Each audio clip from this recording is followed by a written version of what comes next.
ચાલો તો સંસ્કૃતનું પાઠ આયોજન શરૂઆત કરીએ આપણે. સૌથી પહેલાં તમારે વિષય સંસ્કૃત વ્યાકરણ છે, વિષયાંક વર્તમાનકાળ છે. પહેલાં મેં તમને આગળના વિડીયોમાં બતાવ્યું તેમ શાળાનું નામ, તાલીમાર્થીનું નામ, વિષય, વિષયાંક, તારીખ અને સમય મર્યાદા એટલે કે મિનિટ, કેટલી મિનિટમાં તમારો પાઠ પૂરો થવાનો છે તો એ તમારે એ પ્રકારે લખવાનું રહે છે. પહેલાં તો છે સામાન્ય હેતુ.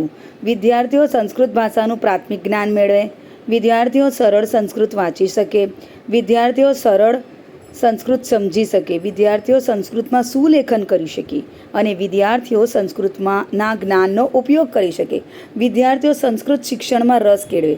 શૈક્ષણિક પદ્ધતિ કઈ છે તો આપણે પ્રશ્નોત્તર પદ્ધતિ, કથન ચર્ચા પદ્ધતિ અને પ્રાયોગિક પદ્ધતિ, આ 3 પદ્ધતિ લેવાની છે. શૈક્ષણિક પ્રયુક્તિઓ કઈ છે? કથન છે, સ્પષ્ટીકરણ છે, ઉદાહરણ, પ્રશ્નોત્તર, વાંચન. સંદર્ભ સાહિત્ય તો સંસ્કૃત અધ્યાપન પદ્ધતિ, ઉત્તર ગુજરાત યુનિવર્સિટી, પ્રકાશન ડૉક્ટર ત્રિવેદી જહાં. તમારે આ ખાના પાડીને લખવાનું છે જે મેં તમને આગળના વિડીયોમાં કહ્યું છે. શૈક્ષણિક સાધનોનો પણ તમારે અહીંયા લખવાનું છે કે કયા કયા શૈક્ષણિક સાધનોનો તમે ઉપયોગ કરવાના છો. અને સંદર્ભ સાહિત્યમાં બી તમે બીજી એકાદ બે સંસ્કૃતની વ્યાકરણની બુકનું નામ પણ તમે એડ કરી શકો છો. ચાલો પછી છે વિશિષ્ટ હેતુ. પહેલાં ઊભા ખાના પાડી લેવાના છે. શૈક્ષણિક મુદ્દા, શૈક્ષણિક સાધનો, શિક્ષકની પ્રવૃત્તિ, વિદ્યાર્થીની પ્રવૃત્તિ અને મૂલ્યાંકન. વિશિષ્ટ હેતુ કયા છે? તો પહેલો વિશિષ્ટ હેતુ છે વિદ્યાર્થીઓના પૂર્વજ્ઞાનની ચકાસણી કરવી. શૈક્ષણિક મુદ્દા છે ગુજરાતી વાક્યો. શૈક્ષણિક સાધનો છે વિટાળ ફલક. હવે વિટાળ ફલકની જગ્યાએ સ્માર્ટ બોર્ડ આવી ગયું છે તો તમે એક પીપીટી સ્લાઇડ બનાવીને ત્યાં બતાવી શકો છો. શિક્ષકની પ્રવૃત્તિ શું છે? તો શિક્ષક વિટાળ ફલક અથવા તો સ્માર્ટ બોર્ડ પર પીપીટી કે પીપીટી સ્લાઇડ ખોલી શકે અને તેમાં વર્તમાન કાળના વાક્ય રજૂ કરી તેમાંથી ક્રિયાપદ શોધી કાળ દર્શાવવામાં કહેશે. વિદ્યાર્થીની પ્રવૃત્તિ શું છે?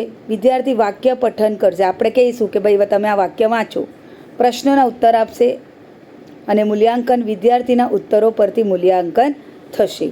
બીજો મુદ્દો છે વિદ્યાર્થીઓ વિષય પ્રત્યે અભિમુખ થાય કે ભાઈ આજે આપણે સંસ્કૃત ભણવાના છે. શૈક્ષણિક મુદ્દો હેતુકથન. શૈક્ષણિક સાધનો આમાં કંઈ નથી. શિક્ષકની પ્રવૃત્તિ શું છે? તો શિક્ષક પૂર્વ જ્ઞાનને નવા જ્ઞાન, પૂર્વ જ્ઞાન એટલે આગળનું જે સંસ્કૃતનું જ્ઞાન છે તેની સાથે નવા જ્ઞાન સાથે સાંકળી હેતુકથન કરશે. પછી વિદ્યાર્થીની પ્રવૃત્તિ શું છે? વિદ્યાર્થી પહેલાં તો શ્રવણ કરશે, મૂલ્યાંકન આમાં નથી. ત્રીજો મુદ્દો છે વિદ્યાર્થીઓ ધાતુ, ગૌણ, પદ, વિકરણ, પ્રત્યય, પુરુષ વચન વગેરે ક્રિયાપદ સાથે સંલગ્ન બાબતોથી પરિચિત થાય. ધાતુ, ગણ, વિકરણ, પ્રત્યય, પુરુષ અને વચન આ શૈક્ષણિક મુદ્દા છે. શિક્ષકની પ્રવૃત્તિ છે શિક્ષક સંસ્કૃત ભાષામાં ધાતુઓ, ગણ, ગણની નિશાની, વચન, પુરુષ વગેરેની ઉદાહરણ સહ માહિતી આપશે, કાપા નોંધ કરશે. ને વિદ્યાર્થીઓ શું કરશે? તો વિદ્યાર્થીઓ શ્રવણ કરશે, શિક્ષક દ્વારા આપેલ માહિતીથી પરિચિત થશે.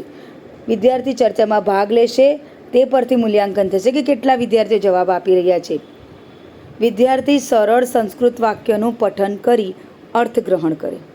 સંસ્કૃત વાક્ય જે નીચે લખેલું છે વાક્ય તે તમે ઉદાહરણ તરીકે લખી શકો. અને વિટાળ ફલક અહીંયા પણ તમે સ્માર્ટ બોર્ડનો ઉપયોગ કરી શકો છો. તમે એક સ્ક્રીનશોટ બનાવીને ત્યાં ખોલી શકો છો. શિક્ષક વિટાળ ફલક પર સંસ્કૃત વાક્ય રજૂ કરશે. વિદ્યાર્થીઓ પાસે વાક્યોનું પઠન કરાવશે.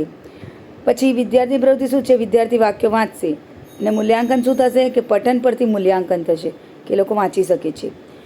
વિદ્યાર્થી સંસ્કૃતમાં ક્રિયાપદના વર્તમાન કાળના રૂપો જાણે અને અહીંયા ઉદાહરણ આપેલા છે તે તમારે લખવાના છે.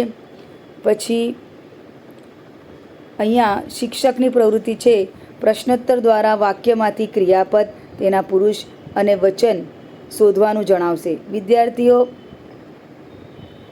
બરાબર. પછી વાક્યમાં વિદ્યાર્થી શું કરશે? ક્રિયાપદ શોધશે, પ્રશ્નોના ઉત્તર આપશે ને ઉત્તરો પરથી મૂલ્યાંકન થશે. પછી